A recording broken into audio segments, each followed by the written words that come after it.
Bonjour et bienvenue chez DigiSchool. Je suis Vanessa Brossard, votre professeure d'histoire-géographie, et aujourd'hui nous allons parler de la Seconde Guerre mondiale et plus précisément du génocide juif et tzigane.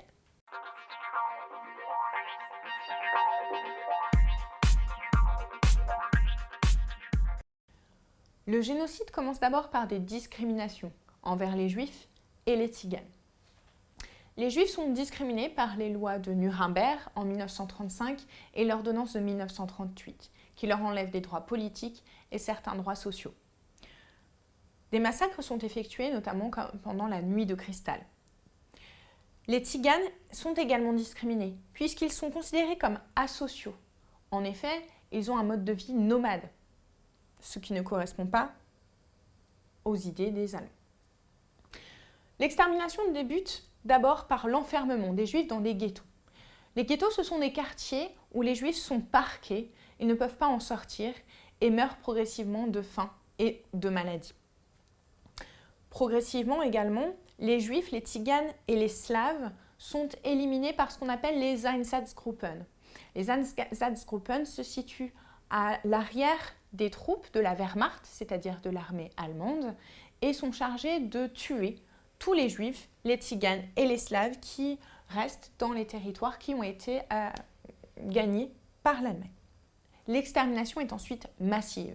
Elle est décidée lors de la conférence de Wannsee le 20 janvier 1942 pour les Juifs. C'est ce qu'on appelle la solution finale.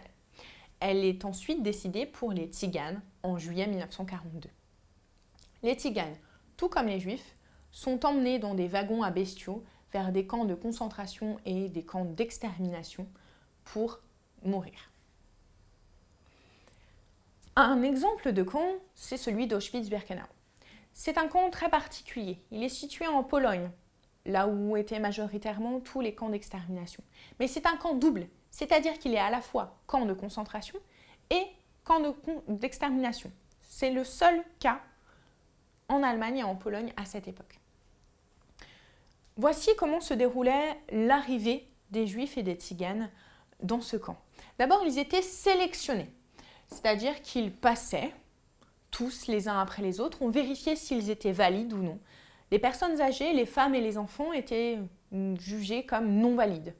Ils partaient alors directement dans des chambres à gaz, croyant qu'ils allaient se doucher, et ils étaient donc tués, puis ensuite incinérés dans des chambres crématorium. Les valides, eux, qui étaient principalement les personnes plus jeunes et les hommes, étaient emmenés dans des camps de concentration où ils devaient pratiquer un travail forcé, aboutissant peu ou prou à également des décès multipliés. Plus d'1 million de prisonniers sont morts à Auschwitz-Birkenau. Les camps sont progressivement libérés, entre 1944 et 1945, par les Alliés. Le bilan est très lourd. Environ 5 à 6 millions de Juifs sont morts dans les camps et un tiers des Tziganes. Merci d'avoir regardé cette vidéo. N'hésitez pas à regarder les autres vidéos de 3e en histoire-géographie et à bientôt chez DigiSchool.